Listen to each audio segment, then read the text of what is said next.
5. Después de capturar el arca de Dios. Capítulo 5. Después de capturar el arca de Dios, los filisteos la llevaron de Ebenezer a Asdod, y la pusieron junto a la estatua de Dagón en el templo de ese dios. Al día siguiente, cuando los habitantes de Asdod se levantaron, vieron que la estatua de Dagón estaba tirada en el suelo, boca abajo, frente al arca del Señor. Así que la levantaron y la colocaron en su sitio. Pero al día siguiente, cuando se levantaron, volvieron a encontrar la estatua tirada en el suelo, boca abajo, frente al arca del Señor. Sobre el umbral estaban su cabeza y sus 2 manos separadas del tronco. Por eso, hasta el día de hoy, ninguno de los que entran en el templo de Dagón en Asdod pisan el umbral, ni siquiera los sacerdotes. El Señor descargó su mano sobre la población de Asdod y sus alrededores, y los azotó con tumores. La gente de Asdod reconoció lo que estaba pasando, y declaró: el arca del Dios de Israel no puede quedarse en medio nuestro, porque ese Dios ha descargado su mano sobre nosotros y contra nuestro Dios Dagón. Así que convocaron a todos los jefes filisteos y les preguntaron: ¿qué vamos a hacer con el arca del Dios de Israel? Trasládenla a la ciudad de Gat, respondieron los jefes, y así lo hicieron. Pero después de que la trasladaron, el Señor castigó a esa ciudad, afligiendo con una erupción de tumores a sus habitantes, desde el más pequeño hasta el mayor. Eso provocó un pánico horrible. Entonces enviaron el arca de Dios a Ecrón, pero tan pronto como entró el arca en la ciudad, sus habitantes se pusieron a gritar: nos han traído el arca del Dios de Israel para matarnos a todos. Por eso convocaron a todos los jefes filisteos y protestaron: llévense el arca del Dios de Israel, devuélvanla a su lugar de origen, para que no nos mate a nosotros y a todos los nuestros. Y es que el terror de la muerte se había apoderado de la ciudad, porque Dios había descargado su mano sobre ese lugar. Los que no murieron fueron azotados por tumores, de modo que los gritos de la ciudad llegaban hasta el cielo. Capítulo 6. El arca del Señor estuvo en territorio filisteo 7 meses, y los filisteos convocaron a los sacerdotes y adivinos para preguntarles: ¿qué vamos a hacer con el arca del Señor? Díganos de qué modo hay que devolverla a su lugar. Si piensan devolverla, contestaron, no la manden sin nada, tienen que presentarle a Dios una ofrenda compensatoria. Entonces recobrarán la salud y sabrán por qué Dios no ha dejado de castigarlos. ¿Y qué le debemos ofrecer? Preguntaron los filisteos. 5 figuras de oro en forma de tumor, respondieron aquellos, y otras 5 en forma de rata, conforme al número de jefes filisteos, pues la misma plaga los ha azotado a ustedes y a sus jefes. Así que hagan imágenes de los tumores y de las ratas que han devastado el país, y den honra al Dios de Israel. Tal vez suavice su castigo contra ustedes, sus dioses y su tierra. ¿Por qué se van a obstinar como lo hicieron los egipcios bajo el faraón? ¿No es cierto que Dios tuvo que hacerles daño para que dejaran ir a los israelitas? Ahora manden a construir una carreta nueva. Escojan también 2 vacas con cría y que nunca hayan llevado yugo. Aten las vacas a la carreta, pero encierren los becerros en el establo. Tomen luego el arca del Señor y pónganla en la carreta. Coloquen una caja junto al arca con los objetos de oro que van a entregarle a Dios, como ofrenda compensatoria. Luego dejen que la carreta se vaya sola, y obsérvenla. Si se va en dirección de Bet-Semes, su propio territorio, eso quiere decir que el Señor es quien nos ha causado esta calamidad tan terrible. Pero si la carreta se desvía para otro lugar, sabremos que no fue Él quien nos hizo daño, sino que todo ha sido por casualidad. Así lo hicieron. Tomaron 2 vacas con cría y las ataron a la carreta, pero encerraron los becerros en el establo. Además, en la carreta pusieron el arca del Señor y la caja que contenía las figuras de ratas y de tumores de oro. Y las vacas se fueron mugiendo por todo el camino, directamente a Bet-Semes. Siguieron esa ruta sin desviarse por ningún lado. Los jefes de los filisteos se fueron detrás de la carreta hasta llegar al territorio de Bet-Semes. Los habitantes de Bet-Semes, que estaban en el valle cosechando el trigo, alzaron la vista y al ver el arca se llenaron de alegría. La carreta llegó hasta el campo de Josué de Bet-Semes, donde había una gran piedra, y allí se detuvo. Entonces la gente del pueblo usó la madera de la carreta como leña y ofreció las vacas en holocausto al Señor. Los levitas que habían descargado la carreta pusieron el arca del Señor sobre la gran piedra, junto con la caja que contenía las figuras de oro. Aquel día los habitantes de Bet-Semes ofrecieron holocaustos y sacrificios al Señor. Los 5 jefes filisteos vieron todo esto y regresaron a Ecrón ese mismo día. Las figuras de oro en forma de tumor que los filisteos entregaron al Señor como ofrenda compensatoria correspondían a cada una de estas ciudades: Asdod, Gaza, Ascalón, Gat y Ecrón. Asimismo, el número de las ratas de oro correspondía al de las ciudades filisteas que pertenecían a los 5 jefes, tanto las ciudades fortificadas como las aldeas sin murallas.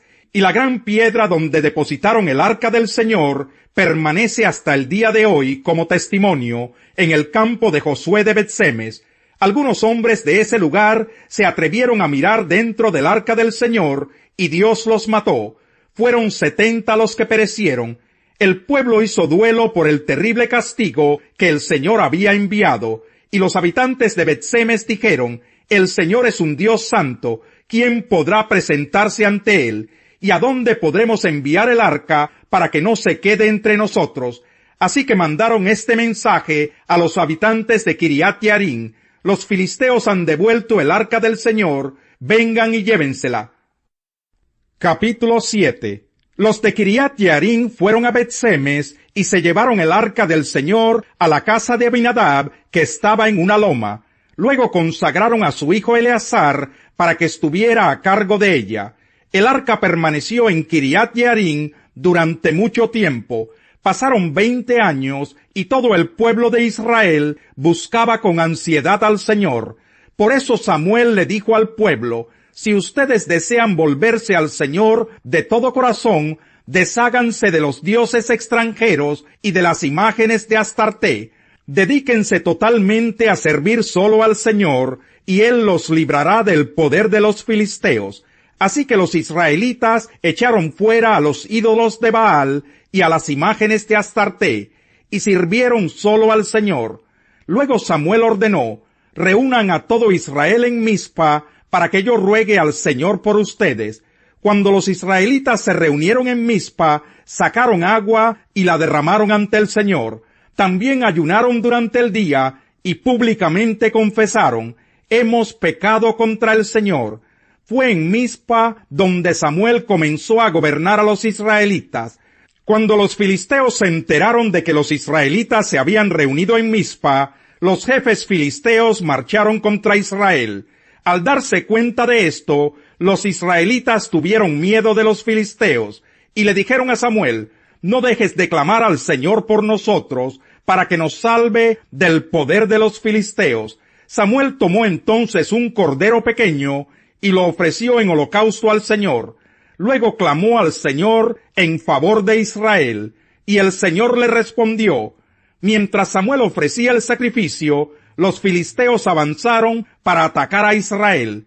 Pero aquel día el Señor lanzó grandes truenos contra los filisteos. Esto creó confusión entre ellos y cayeron derrotados ante los israelitas. Entonces los israelitas persiguieron a los filisteos desde Mizpa hasta más allá de Bet-Car, matándolos por el camino. Después Samuel tomó una piedra, la colocó entre Mizpa y Sen y la llamó Ebenezer: el Señor no ha dejado de ayudarnos. Durante toda la vida de Samuel, el Señor manifestó su poder sobre los filisteos. Estos fueron subyugados por los israelitas y no volvieron a invadir su territorio. Fue así como los israelitas recuperaron las ciudades que los filisteos habían capturado anteriormente, desde Ecrón hasta Gat, y libraron todo ese territorio del dominio de los filisteos. También hubo paz entre Israel y los amorreos. Samuel siguió gobernando a Israel toda su vida. Todos los años recorría las ciudades de Betel, Gilgal y Mizpa y atendía los asuntos del país en esas regiones. Luego regresaba a Ramá, donde residía, y desde allí gobernaba a Israel. También allí erigió un altar al Señor. Capítulo 6. Algún tiempo después, Jesús se fue a la otra orilla del mar de Galilea, o de Tiberíades, y mucha gente lo seguía porque veían las señales milagrosas que hacía en los enfermos. Entonces subió Jesús a una colina y se sentó con sus discípulos. Faltaba muy poco tiempo para la fiesta judía de la Pascua. Cuando Jesús alzó la vista y vio una gran multitud que venía hacia él, le dijo a Felipe: ¿Dónde vamos a comprar pan para que coma esta gente? Esto lo dijo solo para ponerlo a prueba, porque él ya sabía lo que iba a hacer. Ni con el salario de 8 meses podríamos comprar suficiente pan para darle un pedazo a cada uno, respondió Felipe. Otro de sus discípulos, Andrés, que era hermano de Simón Pedro, le dijo: Aquí hay un muchacho que tiene 5 panes de cebada y 2 pescados. ¿Pero qué es esto para tanta gente? Hagan que se sienten todos, ordenó Jesús. En ese lugar había mucha hierba, así que se sentaron, y los varones adultos eran como 5,000. Jesús tomó entonces los panes, dio gracias y distribuyó a los que estaban sentados todo lo que quisieron. Lo mismo hizo con los pescados. Una vez que quedaron satisfechos, dijo a sus discípulos: Recojan los pedazos que sobraron, para que no se desperdicie nada. Así lo hicieron, y con los pedazos de los 5 panes de cebada que le sobraron a los que habían comido, llenaron 12 canastas. Al ver la señal que Jesús había realizado, la gente comenzó a decir: En verdad este es el profeta, el que ha de venir al mundo. Pero Jesús, dándose cuenta de que querían llevárselo a la fuerza y declararlo rey, se retiró de nuevo a la montaña él solo. Cuando ya anochecía, sus discípulos bajaron al lago y subieron a una barca, y comenzaron a cruzar el lago en dirección a Capernaum. Para entonces ya había oscurecido, y Jesús todavía no se les había unido. Por causa del fuerte viento que soplaba, el lago estaba picado. Habrían remado unos 5 o 6 kilómetros cuando vieron que Jesús se acercaba a la barca, caminando sobre el agua, y se asustaron. Pero él les dijo: No tengan miedo, que soy yo. Así que se dispusieron a recibirlo a bordo, y enseguida la barca llegó a la orilla a donde se dirigían. Pero muy pronto olvidaron sus acciones y no esperaron a conocer sus planes. En el desierto cedieron a sus propios deseos, en los páramos pusieron a prueba a Dios, y Él les dio lo que pidieron, pero les envió una enfermedad devastadora.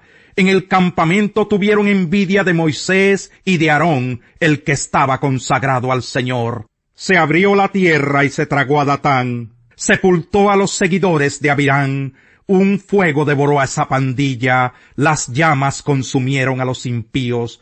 En Horeb hicieron un becerro, se postraron ante un ídolo de fundición, cambiaron al que era su motivo de orgullo por la imagen de un toro que come hierba. Se olvidaron del Dios que los salvó y que había hecho grandes cosas en Egipto, milagros en la tierra de Cam y portentos junto al Mar Rojo. Dios amenazó con destruirlos, pero no lo hizo por Moisés, su escogido, que se puso ante él en la brecha e impidió que su ira los destruyera. Menospreciaron esa bella tierra, no creyeron en la promesa de Dios, refunfuñaron en sus tiendas de campaña y no obedecieron al Señor.